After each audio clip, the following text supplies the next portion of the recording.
Hey guys, hope you've been doing well. Today, I'm going to show you some of the best classes for new and returning players in Lost Ark. I wanted to make an updated version of my 2024 new player class video since a lot has changed in the game since then. These classes vary in power and difficulty, but are all loved by the community and are performing well in our current balance patch. There are plenty of classes that I won't talk about in this list that are also easy to play if you're new, but I wanted to focus on the classes that players tend to enjoy more and find the most rewarding to play. And if this video helped you out, please like and subscribe. I also stream Lost Ark on Twitch, so feel free to hang out there and ask questions live. Links in the description. And let me know in the comments which class you're most excited to try. So jumping right into it, we'll start with Predator Slayer. This warrior queen wields a massive sword, is super mobile and very flashy, and she can land some very satisfying big numbers. She's a positional class who focuses on back attacking, which can make her gameplay challenging, but also rewarding. That being said, she's one of the easier back attacking DPS to play since she does have so much mobility to reposition during boss fights. Predator Slayer is also a relatively low investment character to get started with, which makes her a great option for new and returning players.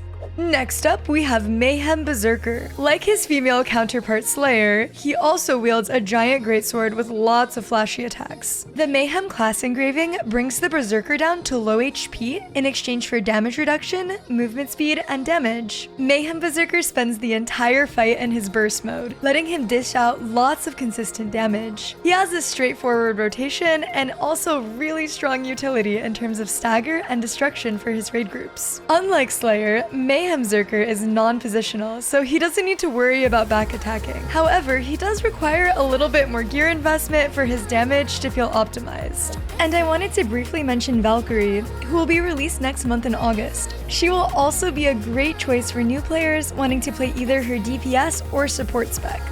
Next up is Ferality Wild Soul. This is currently our newest class, and she really packs a punch, literally.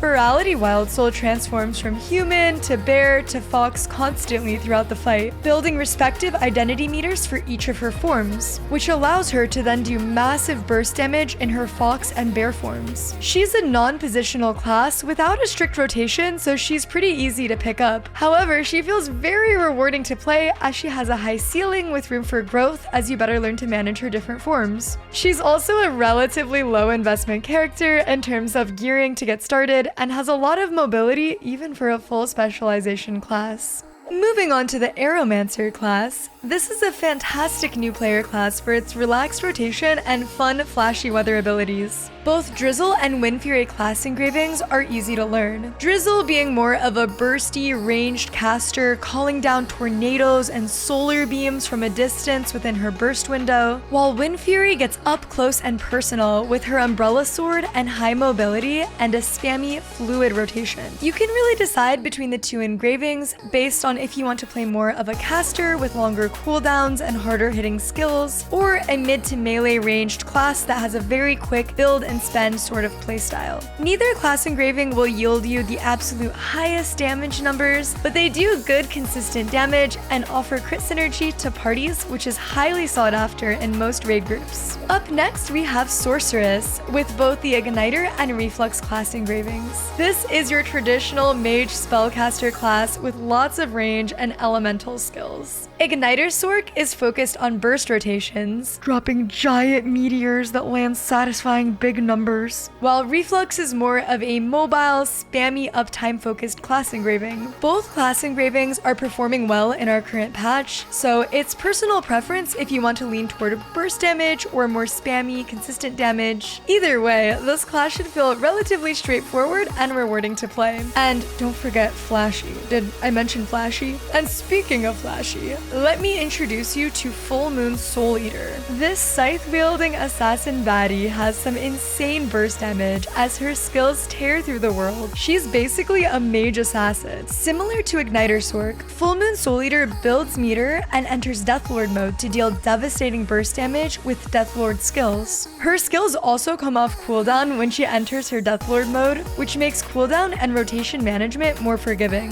Her burst window is also pretty lenient, which gives you time to make sure your skills can land properly on the boss. This class can be a bit more difficult to learn at first, but is non-positional and very satisfying to master. Next up, we have another assassin with insane animations. Demonic Shadow Hunter. This is a transformation class, meaning you build meter, transform into her demon form, and then spam all your transformation skills for as long as your identity meter lasts. Her damage is very straightforward without a strict rotation, and the class doesn't need heavy investment to feel strong. That being said, I want to write a disclaimer here. I actually think this class would be more loved as an alt character rather than a main, especially if you're looking for complexity in gameplay and a higher gear investment. Up next, we have the last assassin I'll mention, Remaining Energy Deathblade. This class is a bit harder to master than the other classes on this list, but it's very rewarding to play well. This is one of the top damage dealers at the moment and has a very fast-paced, almost chaotic gameplay. Ari Deathblade focuses on building 3 bubbles and surging to get cooldown reduction for their next rotation, meaning landing your skills properly and adapting your rotation for boss fights is both important and very satisfying to master. This is also a back attacking class, so if you're looking for a non-positional assassin, this might not be the pick for you. However, if you're looking for a bit of a challenge with major damage payoff and a very engaging playstyle, Remaining Energy Deathblade will be right up your alley. Moving on to Time to Hunt Gunslinger. This class just got a huge update in the July balance patch and is a fun and easy to pick up class with a relaxed rotation and big numbers. The Time to Hunt build weapon swaps between rifle and pistol skills to deal damage. This playstyle is a simpler version of her other Peacemaker build, which swaps between the 3 weapons, rifle, pistol, and shotgun. So it's a bit more new player friendly while still dealing good damage. Time to Hunt is able to build stacks through her rifle skills and spend them for a chill burst rotation. She's also a non-positional class, which makes her a bit more forgiving to play and offers crit synergy to her party, which is very sought out in many team compositions. Next up, we have Asura Breaker,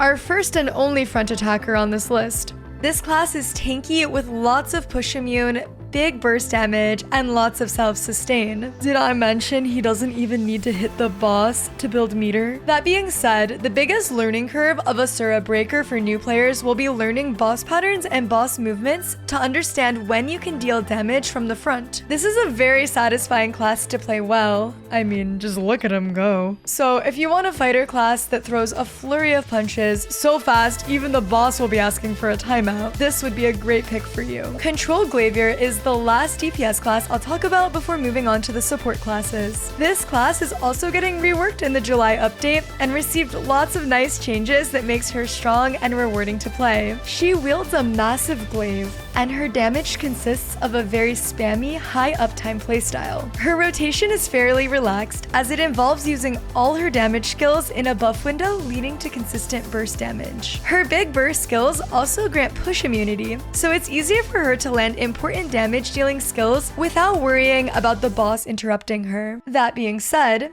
Control Glavier is a back attacking class, but her high mobility and movement speed make repositioning very easy. Now moving on to the 3 support classes, Bard, Paladin, and Artist, and in August, Valkyrie, which are all fantastic choices for new players. These classes are most similar to healers and other MMORPGs, but with a focus on damage buffs and shielding instead of healing, although they can heal when necessary. They're also very tanky with a lot of push immune skills that let them survive fights easier. Bard battles with her harp and has the highest ceiling of the 3 supports with the best damage buff potential, along with really decent healing and shielding. But she can be harder to pick up and learn for a new player due to her meter management, so keep that in mind. Paladin has the most range and consistent healing of the 3 supports, with a general ease of gameplay. His newest update makes him a bit more spammy with a higher ceiling for mastery, but he's still a very solid option for nearly all team compositions and player experience. Artist has the best shielding potential of the 3 supports and is more newbie friendly due to how flexible her identity is on how she damage buffs and heals. That being said, she is the most melee of the 3 and can struggle in more ranged groups to keep buffs up on everyone. I hope this video helped give some insight into classes for you guys. I really wanted to make a list that featured classes people are genuinely enjoying and are performing well at the moment, so that you can feel more confident picking out a main class that you'll stick with with for a long time. And a huge thanks to my Twitch chat and community for helping with footage and for sharing your favorite things about these classes. Thank you so much for watching, and I'll catch you guys next time.